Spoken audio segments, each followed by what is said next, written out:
बिस्मिल्लाहिर्रहमानिर्रहीम। अस्सलाम वालेकुम नाजरीन, मैं राजा फैसल और हमेशा की तरह मेरे साथ मेजर आदिल राजा आपके सामने हाजिर हैं आज की काउंटर स्ट्राइक लेके। और आज की काउंटर स्ट्राइक अमेरिका की तरफ जा रही है। उसकी वजह यह है कि आज मेजर साहब के पास कोई ब्रेकिंग न्यूज है जिसके ऊपर के इन्होंने ट्विटर पे भी बात की, लेकिन यह है कि तफसीलन जो इस पे बात है वो इनसे अभी पूछते हैं कि सर, ब्रेकिंग न्यूज क्या है अभी आपके पास। वैसा मैं एक हफ्ते से यहाँ पे लंदन आया हुआ हूँ यूके में। और आपको याद होगा डॉक्टर मोईद यूसुफ ने करण थापर को एक रीसेंट इंटरव्यू दिया जिसमें करण थापर शेल शॉक थे क्योंकि इतने ज्यादा बम फाड़े जो है इस इंटरव्यू के दौरान हमारे एनएसए ने डॉक्टर मोईद यूसुफ ने कि करण थापर करियर में पहली दफा बौखला गए और बौखलाहट के अंदर वो उसको एक्सेप्ट नहीं कर पा रहे थे। तो that's why I said shell shock थे।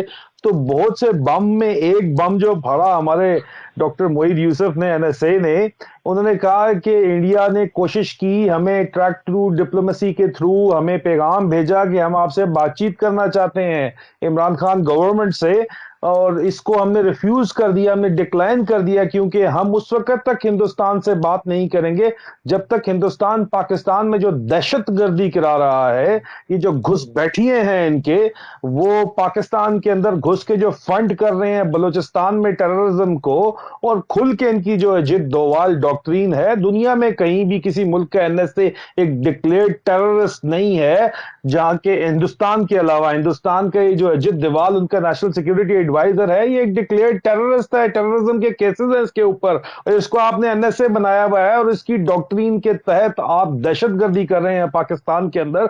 तो डॉक्टर मोईद यूसुफ ने कहा कि जब तक ये दहशतगर्दी आप नहीं बंद करेंगे, क्योंकि एपीएस अटैक का उन्होंने जिक्र किया कि हमारा जो आर्मी पब्लिक स्कूल के ऊपर अटैक हुआ, हमारे मासूम बच्चों की जानें आप लोगों ने ली, उसके ताने बाने भी जाके न्यू दिल्ली से मिलते हैं। वो जो जख्मी किया वहां पे, दहशतगर्द जो जख्मी था उसका जाके इलाज न्यू दिल्ली के अंदर हुआ, इंडिया के अंदर हुआ, इंडिया के अस्पतालों के अंदर हुआ। तो जब तक आप लोग दहशतगर्दी नहीं बंद करेंगे उस वक्त तक पाकिस्तान आपसे बातचीत नहीं करेगा।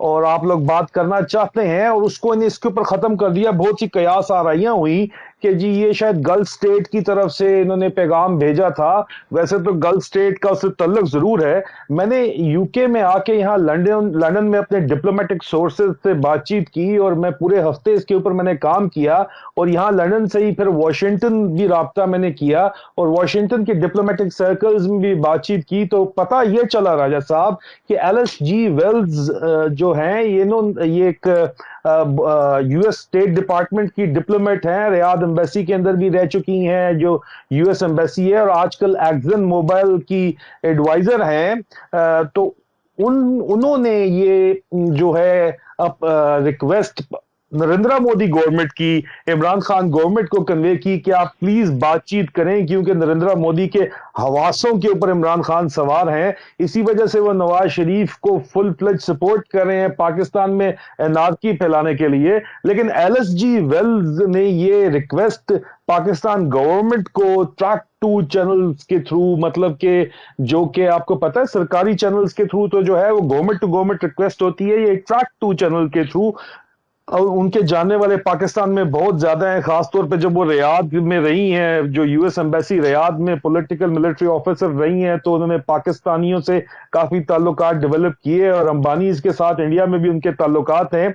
तो उनको इस्तेमाल करके पाकिस्तान को ये जो है बायलैटरल नेगोशिएशंस की रिक्वेस्ट की गई, जिसको डिक्लाइन कर दिया, इनकार कर दिया इमरान खान गवर्नमेंट में। वजह मैंने आपको बताई कि हिंदुस्तान जब तक दहशतगर्दी पाकिस्तान में बंद नहीं करेगा उस वक्त तक पाकिस्तान हिंदुस्तान से कोई बातचीत नहीं करेगा। जी राय साहब। अब मैं आपका ध्यान एक किताब की तरफ लेके जाना चाहता हूं जो कि मेरे पास भी पढ़ी हुई है और आपने भी पढ़ी हुई है, जॉन पर्किंस की confessions of an economic hitman. उसमें 12 ऐसे लोगों का, इकोनॉमिक हिटमैन का जिक्र आता है जो कि डिफरेंट ममालिक में रह के अपना एक इन्फ्लुएंस क्रिएट करते हैं और उन ममालिक के जरिए उनके जो दोस्त ममालिक हैं उनमें भी अपना एक इन्फ्लुएंस क्रिएट करते हैं। और ये सारे का सारा इन्फ्लुएंस इस वजह से होता है कि American military, American intelligence, American जो इकोनॉमिक हब्स हैं, जो उनकी ट्रेड है, ये सारे के सारे एक साथ लेके चलते हैं। और इकोनॉमिक हिटमैन इसमें की रोल प्ले करते हैं, जो कि डिफरेंट ममालिक की जो फॉरेन पॉलिसी है उसको कभी गेन देते हैं, कभी उनको ब्लैकमेल करते हैं, कभी डिफरेंट तरीकों से उनको अपने साथ यानी कि अमेरिका के साथ बिजनेस करने पे राजी करते हैं। और हमें बहुत अच्छे तरीके से पता है कि उस बुक में जिक्र है इंडोनेशिया से लेके मिडिल ईस्ट तक, मिडिल ईस्ट से far east, middle east, Latin America, everywhere उसमें जिक्र है। क्या आपको नहीं लगता कि एलिस वेल्स जो है वो एक बहुत अच्छी इकोनॉमिक हिटमैन, हिट वुमन साबित हुई है?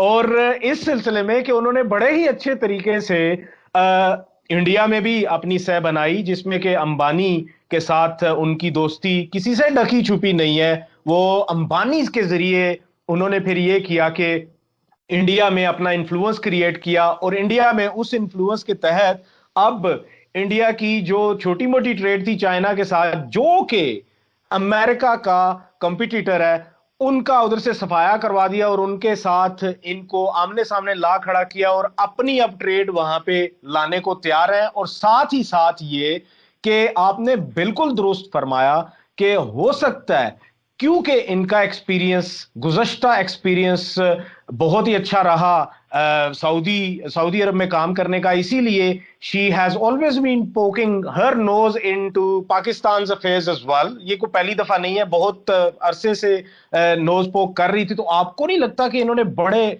बेहतर तरीके से अपनी हिट वुमेन बनी रही हैं और बड़े अच्छे तरीके से काम किया? राय साहब, एलिस जी वेल्स के कैरियर को अगर आप फॉलो करें तो वो इस वक्त उनका यूएस गवर्नमेंट, यूएस एस्टेब्लिशमेंट से भी एक ताल्लुक है और यूएस कॉर्पोरेट वर्ल्ड के साथ, क्योंकि जिसके साथ अभी वो एक्सन मोबाइल के साथ वो काम कर रही हैं, तो उनके जो क्रेडेंशियल्स है वो इंटरनेशनल इकोनॉमिक हिटमैन वाले ही हैं। इसके अंदर ये आपकी बात इसको तकवीत देती है। ये इनका कैरियर प्रोफाइल जो है पूरी जिंदगी का, अभी उनकी काफी उम्र हो गई है, उनका पूरा जिंदगी का जो कैरियर प्रोफाइल उठा के देखें तो इस आपकी बात को तकवीत देती है कि जी हाँ, जॉन पर्किंस ने जो इंटरनेशनल इकोनॉमिक हिटमैन का जिक्र किया, तो she can be very much an international economic hit woman because her career profile supports this assumption.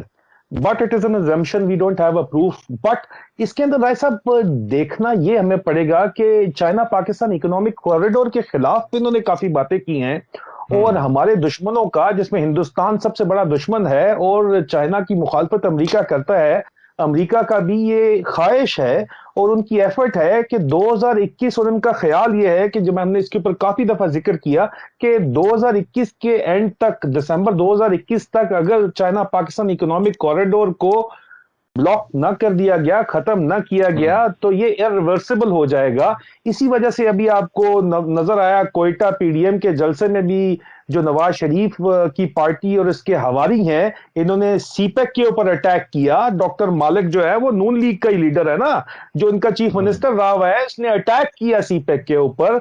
तो ये इसने अपने जो बावले कुत्ते छोड़े हैं सीपेक के ऊपर, और ये अभी चाइना पाकिस्तान इकोनॉमिक कॉरिडोर के ऊपर अटैक कर रहे हैं, और एलएसजी वेल्स इसके अंदर बड़ा इंस्ट्रूमेंटल रोल अदा कर रही हैं। तो ये तमाम का तमाम जो ग्रैंड डिजाइन है चाइना पाकिस्तान इकोनॉमिक कॉरिडोर को ब्लॉक करने का, उसके अंदर ये बिल्कुल सेट बैठता है। 2+2 अगर आप करके देखें तो आपको बात समझ आती है कि 4 ही बनता है। और एलएसजी वेल्स जो है वो इंटरनेशनल इकोनॉमिक हिट वुमन का किरदार तो अदा कर ही कर रही हैं, लेकिन ये एक ग्रैंड स्ट्रेटेजी का हिस्सा है जो यूएस इंडिया स्ट्रैटेजिक पार्टनरशिप है, वो ये समझती है और उसके लिए फुल फ्लेज अपनी एफर्ट्स कर रही है। और अभी हाल में ही सुना है कि बिलियंस ऑफ डॉलर्स पाकिस्तान के अंदर इन्वेस्ट किए गए हैं डीस्टेबलाइजेशन करने के लिए।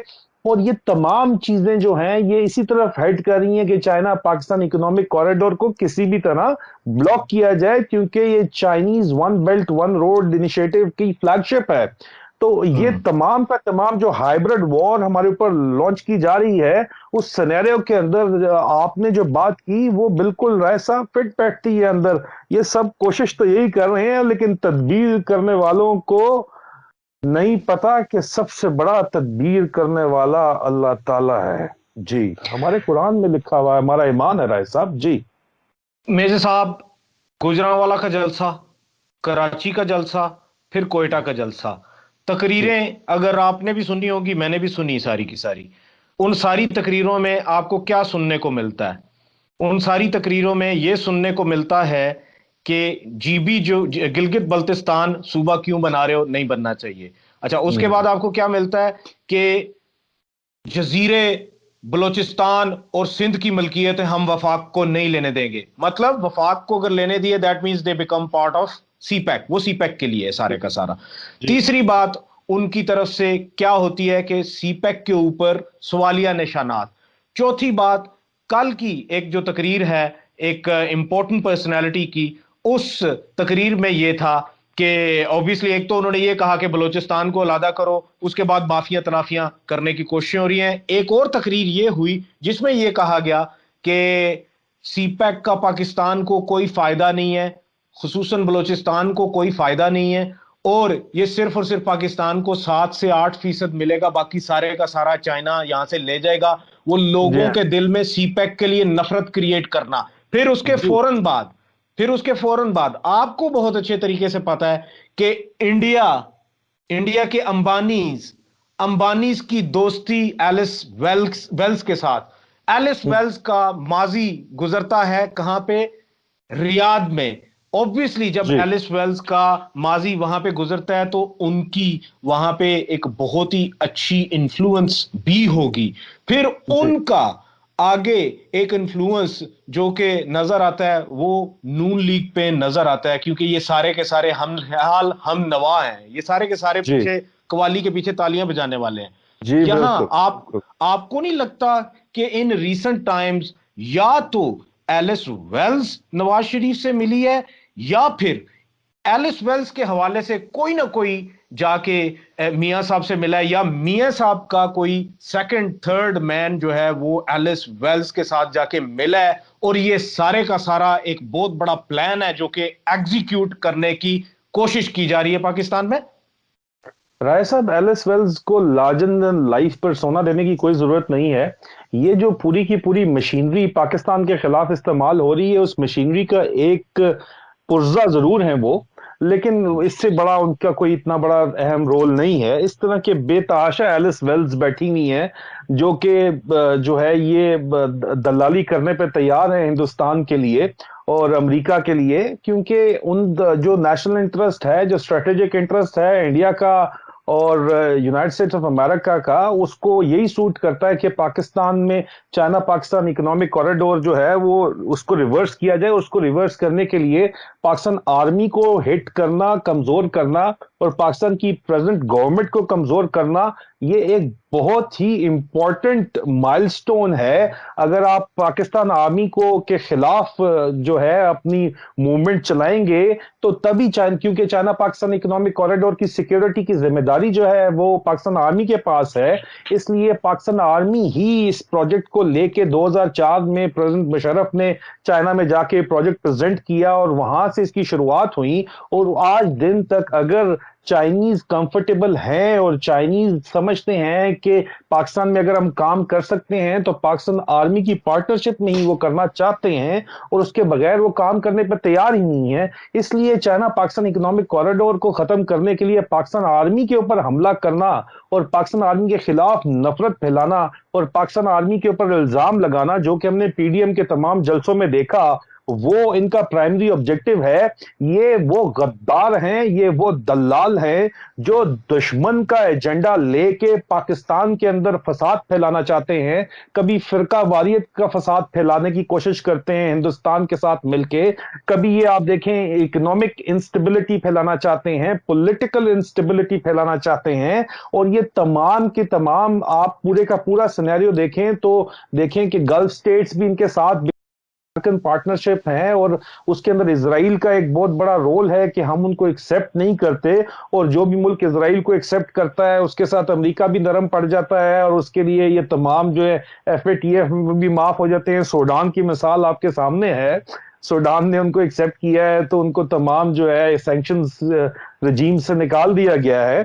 तो इस वजह से राय साहब ये तमाम की तमाम जो इस वक्त पाकिस्तान दुश्मन कुव्वतें हैं, और इसके ऊपर तो मैंने डिटेल में नेशन के अंदर जो आर्टिकल मेरा छपा, transition from partnership to an alliance, recent छपा है साइनो पाक रिलेशन के ऊपर, आप नेशन के अंदर देख लें, तो उसमें भी यही बात हुई है कि ये हाइब्रिड वॉरफेयर जो है इसके अंदर बड़ी शिद्दत के साथ तेजी आएगी, क्योंकि हमारा दुश्मन समझता है कि 2021 के आखिर तक अगर उन्होंने सी पैक को ना रोका तो ये रिवर्सिबल हो जाएगा। इसलिए पूरे 2021 के एंड तक आपको नजर आएगा कि पाकिस्तान पे दर पे वार किए जाएंगे, और इन वारों के अंदर जो मीर जाफर हैं, जो यहाँ लंदन में बैठा हुआ है ये नवाज शरीफ, और इस अपनी हराम की कमाई बेतहाशा लुटा रहा है, मीडिया चैनल्स के ऊपर लफाफा सहाफियों को शापर में भर के पैसे मिल रहे हैं, तो ये लोग जो है अपना ईमान बेच के, अपना मुल्क बेच के पैसा कमाना चाह रहे हैं दोनों हाथों से, और पाकिस्तान से बाहर भी बैठे हुए हैं। आपको पता है कोई जर्मनी में, कोई इधर अमेरिका में बैठे हुए हैं ये लोग, और ये अपना ईमान बेच के they've sell the soul to the devil. ठीक है ना, ये डेविल्स एडवोकेसी कर रहे हैं, पाकिस्तान के ऊपर वार कर रहे हैं, लेकिन आप फिक्र ना करें, हमने पहले भी इनको शिकस्त दी है और हम अब भी इनको शिकस्त देंगे इंशाल्लाह। बिल्कुल, और इंशाल्लाह इंशाल्लाह हम मुसलमान हैं और हमारा ये बिलीफ है, आखिरत पे बिलीफ है, योमे आखिरत पे बिलीफ है, और उससे पहले जो स्टेज लगेगा उसके ऊपर भी बिलीफ है। और हमारी जो सबसे बड़ी तैयारी है, मैं अक्सर ये कहता हूं कि इंडिया वालों को हमसे इतना ज्यादा परेशान होने की जरूरत नहीं है, क्योंकि हमारा प्राइम टारगेट तो वो है ही नहीं। हम लोग तो उनको समझते ही नहीं इस काबिल कि हम उनकी तरफ सारी अपनी अटेंशन रखें। हम तो उनको इस काबिल भी नहीं समझते, क्योंकि वो कहते हैं ना कि अगर आप दलेर हो तो आप अपना दुश्मन भी अपने लिहाज से दलेर ही चुने। तो ये तो दलेर ही नहीं है, ये तो हमारे दुश्मन ही नहीं है, हम इनको समझते ही कुछ नहीं।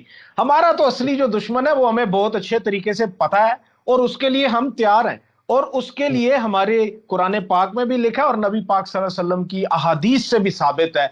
और मैं अक्सर ये कहता हूं कि पाकिस्तान वो मुल्क है जिसमें के सदियों पहले से अल्लाह पाक ने पूरी दुनिया से जो वॉरियर्स थे, आप सिकंदर आजम से लेके और 1947 तक जितने भी वॉरियर्स हैं, वो इस तरफ आते हैं और इस तरफ आके और इधर बसना शुरू कर देते हैं। मंगोल आते हैं, इधर बसना शुरू कर देते हैं।